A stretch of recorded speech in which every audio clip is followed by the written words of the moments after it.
Muito bem, pessoal, dando continuidade ao estudo dos elementos dos atos administrativos, nós vamos tratar aqui da finalidade do ato administrativo. Para que o ato administrativo está sendo publicado?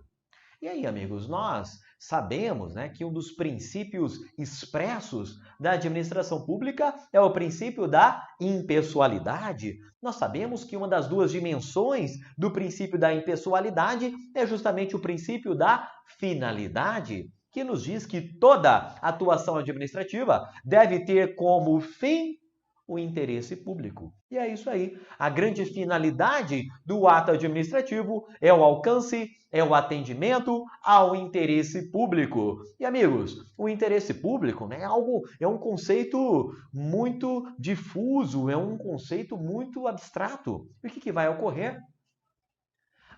O legislativo, os poderes constituídos do Estado, eles vão traduzir o interesse público nas leis. Tá legal? Então, a finalidade do ato administrativo é justamente o alcance do interesse público traduzido em lei. Bacana? Agora, amigos, existem duas maneiras da gente encarar este interesse público. As duas maneiras de nós encararmos a finalidade do ato administrativo. É possível que a gente considere o ato administrativo, a finalidade do ato administrativo de modo mais amplo, de modo mais geral, legal? E é possível que a gente encare e visualize a finalidade do ato administrativo de modo mais específico. Bacana? Então nós teremos a finalidade geral ou imediata e a finalidade específica ou imediata do ato administrativo. E, amigos, isto nos leva aqui a esse diagrama da nossa tela. Finalidade geral será sempre, meus amigos, o interesse público, satisfação do interesse público. Legal? Não importa qual seja o ato administrativo, qualquer que seja a atividade administrativa em que nós estivermos analisando, a finalidade geral ou imediata será invariavelmente a satisfação do interesse público. Tá legal? Agora, nós podemos enxergar e visualizar também a finalidade específica ou imediata. E aí, amigos, nós não estaremos falando de algo tão amplo assim como a satisfação do interesse público. Nós estaremos falando do resultado específico esperado daquele ato. Tá legal? Nós estaremos falando especificamente do objeto do ato administrativo. E o que vai acontecer? Essa finalidade específica ela é própria de cada ato. Cada ato e sua finalidade específica, sua finalidade imediata. Então, esta é variável, ela irá depender de cada de cada ato que nós estivermos tratando. Tá legal? Vejam só, a finalidade específica ou imediata, ela se confunde com outro elemento do ato administrativo, ela se confunde com o objeto do ato administrativo. Legal? Imagine o seguinte, pessoal. Então, nós estamos falando aqui em finalidade, nós estamos falando em resultado pretendido com o ato administrativo praticado. Vejam só, se eu vou praticar um ato administrativo de remoção de um servidor público. Tá legal? De remoção do servidor público. Beleza. Como é que é esse ato aí, Daudi? Esse ato de remoção do servidor público. Muito bem. A gente tem aqui, ó. Vamos de novo. Imagine aí com boa vontade, pessoal, que isto aqui é o mapa do Brasil. Bacana? Eu tenho aqui um órgão que atua nacionalmente. Aí eu tenho um servidor que está aqui, atuando lá no Rio Grande do Sul. Beleza? Lá no Rio Grande do Sul.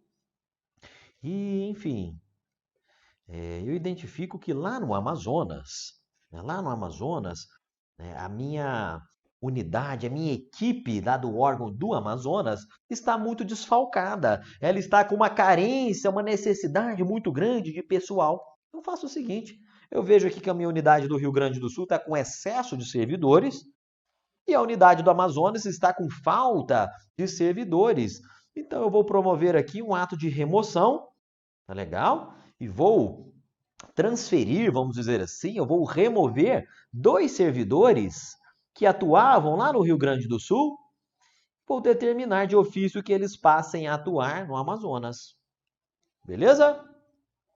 Qual que é a finalidade específica daquele ato administrativo, meus amigos? A finalidade específica é reequilibrar a força de trabalho.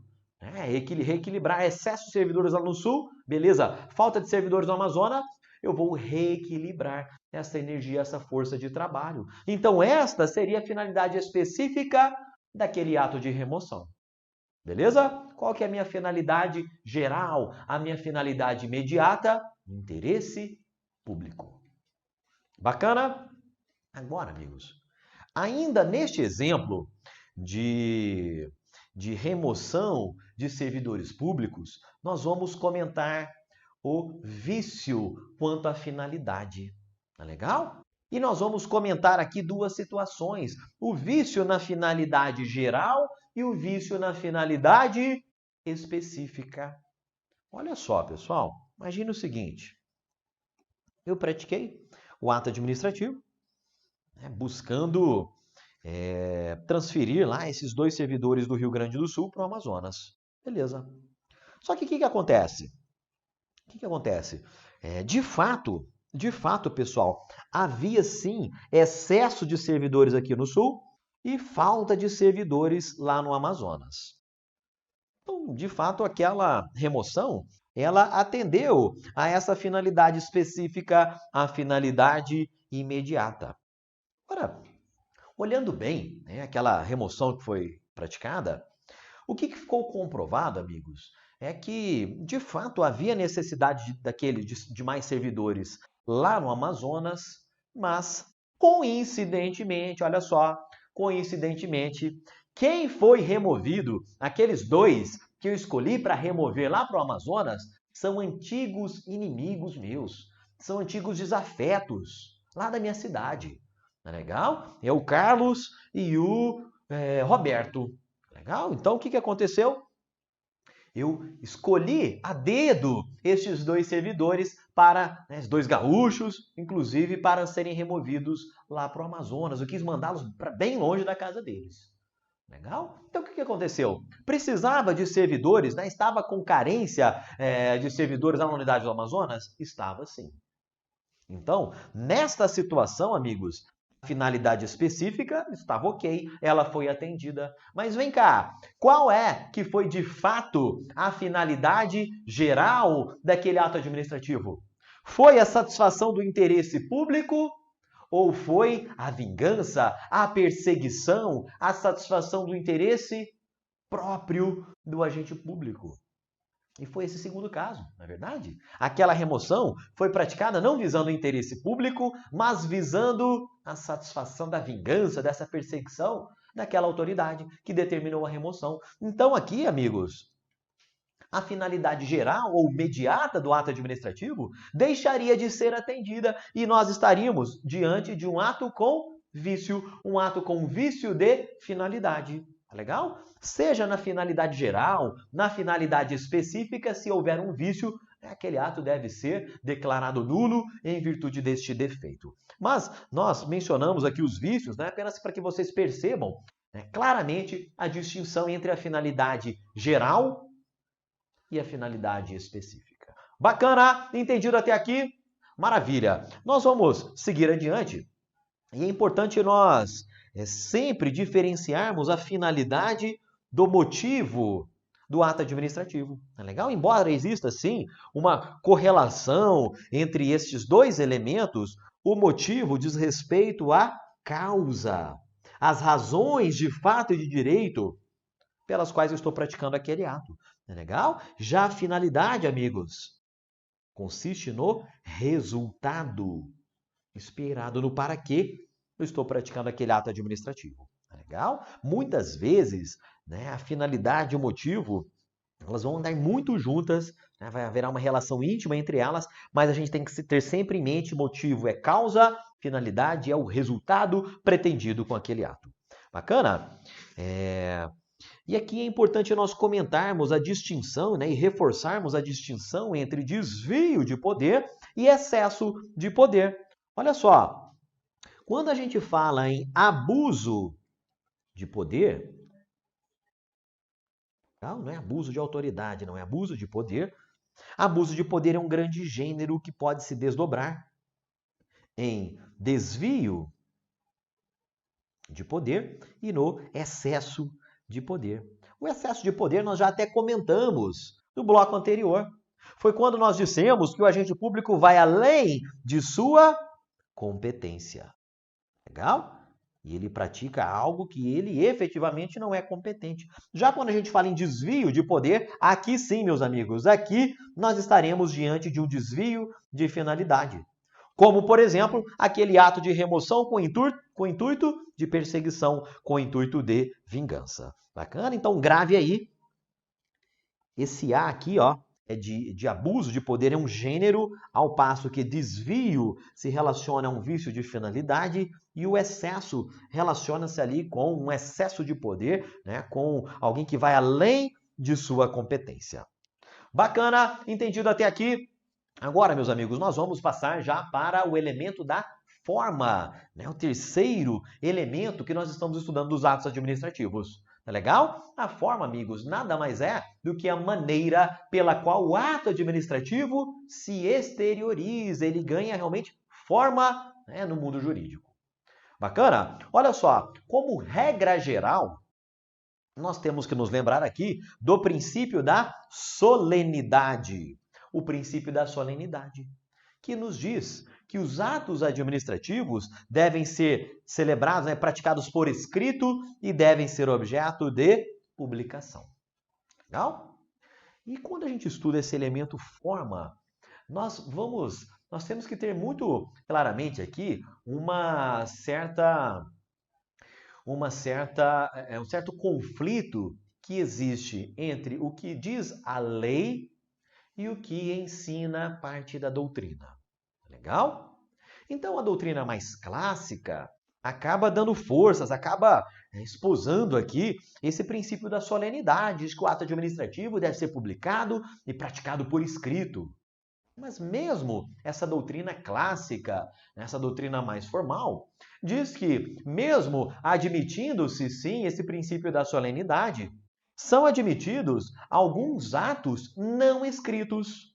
Atos, por exemplo, externalizados na forma de gestos, sinais, apitos, ordem verbais. Imagine só, você está dirigindo seu carro, tá legal? Uma autoridade de trânsito lá apita, faz um gesto para você, fala, olha, encosta aí.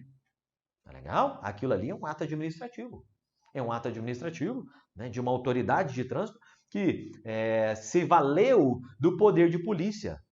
Se valeu ali do poder de polícia e mandou você encostar. Ela quer fiscalizar seu carro, enfim, checar documento, tá legal? Então, e ele não teve tempo ali, não teve como escrever, né, por escrito, publicar aquele ato, mas ele fez um sinal verbal, fez um gesto, né, fez um apito, enfim. Então, admite-se também a forma não escrita dos atos administrativos.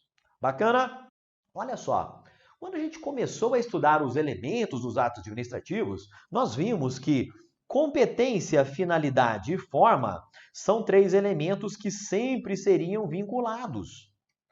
Seriam os elementos sempre vinculados dos atos administrativos. Isso é verdade. Legal? A doutrina nos ensina que forma é sim um elemento vinculado do ato administrativo. Agora, amigos, descasando um pouquinho dessa lição clássica da doutrina, nós vamos ver o que nos diz a Lei 9784. Tá legal? A Lei 9784, Lei Federal 9784 a esse respeito. E ela diz o seguinte, olha só. Os atos do processo administrativo, atos administrativos, não dependem de forma determinada, senão quando a lei expressamente a exigir. Bacana? O que está dizendo aqui o artigo 22? Ele acaba conflitando com essa informação da doutrina, com essa lição clássica da doutrina, que nos diz que forma elemento vinculado. Porque ele está dando aqui uma certa liberdade para a prática de atos administrativos do processo. Legal? Eles não dependem de uma forma determinada, exceto quando houver disposição legal, disposição expressa em lei. Dáudio, o que eu tenho que levar para a prova? Amigos, nós temos que conhecer as duas informações. Tá legal? Forma é elemento vinculado? É. Agora, se cair a letra da lei, a gente também vai marcar como correto. Tá legal? Né? O que não pode surgir lá na sua mente na hora da prova? É aquela dúvida se forma é vinculado, se é discricionário. Amigos, forma é elemento vinculado dos atos administrativos, apesar de, em algumas situações, a legislação acabar flexibilizando um pouco isso aí. A exemplo do que nós lemos aqui na Lei 9784, que diz que a forma é livre, liberdade, discricionariedade, exceto quando a lei assim exigir. Tá legal? Então lembre-se, doutrina, forma, elemento vinculado, Lei 9784, né, assim como outras leis aí sobre processo administrativo, acabam dando certa liberdade ali quanto à forma. Beleza? Ainda, amigos, é importante a gente não confundir, é importante nós não confundirmos motivação com motivo do ato administrativo. Daldi, você está falando de forma porque é que você já começou a falar sobre motivo, outro elemento do ato administrativo. É porque a gente é levado a acreditar que motivação é sinônimo de forma e são expressões distintas. O motivo, amigos, é de fato a causa da prática do ato, a razão de fato e de direito que leva a administração a praticar aquele ato. Isso é o motivo. Agora, a motivação é quando eu escrevo, eu detalho o motivo da prática daquele ato. Tá legal? Eu pego a caneta, escrevo ali 1, 2, 3, 4 páginas, eu saio digitando ali, explicando o porquê, a causa da prática daquele ato administrativo. E amigos, a partir do momento em que eu exteriorizo um motivo, eu estou diante da forma do ato administrativo. E é por isso que a gente diz que motivação, diferente de motivo, faz parte da forma do ato administrativo.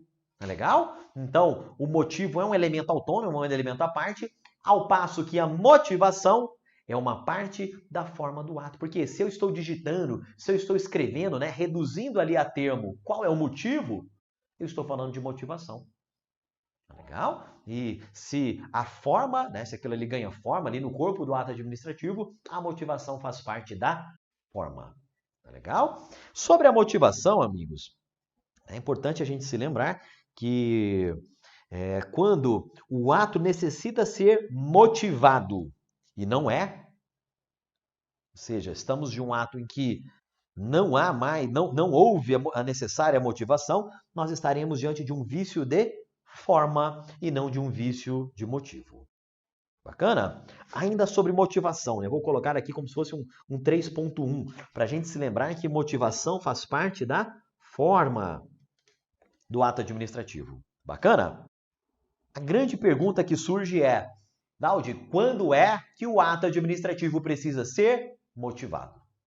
Como é que eu sei que eu preciso escrever, né? Gastar ali a munheca, gastar a tinta da caneta para descrever a motivação do ato administrativo? E aí, de novo, nós teremos duas respostas. Tá legal? Nós teremos a resposta da doutrina e nós teremos a resposta da lei.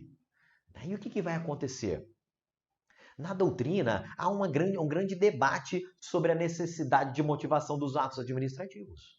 Se nós formos, por exemplo, ler o livro da Di Pietro, Maria Silvia Zanella Di Pietro, ela nos diz que a grande regra geral é que os atos administrativos recebam a motivação, que se escreva a motivação da prática daqueles atos administrativos. Tá legal? Então, a regra da doutrina, né, nos diz que os atos administrativos devem ser motivados. Por outro lado, se a gente vai lá no livro do Carvalho Filho, por exemplo, ele vai fazer uma interpretação mais restritiva e ele entende que o ato só precisa ser motivado quando a lei assim determinar. Legal? Então, um entende que é regra geral, o outro entende que é uma decorrência, né, apenas quando houver expressa disposição legal. Muito bem. E na lei, Daldi, o que acontece? Na lei, de maneira ampla, né? Em primeiro lugar, eu destaco aqui para vocês Uma regrinha lá da Constituição Federal que vez ou outra aparece em provas. Nos diz o seguinte: as decisões administrativas dos tribunais, tribunais do Judiciário e do Ministério Público, estas decisões necessitam ser motivadas. Legal? Regrinha constitucional aparece em prova, atenção em relação a ela. Então, falou em decisão administrativa de tribunal ou do MP, elas necessitam de motivação. E além desta regra constitucional, se nós formos lá no artigo 50 da Lei 9784, nós vamos ver uma lista, olha só, uma lista de atos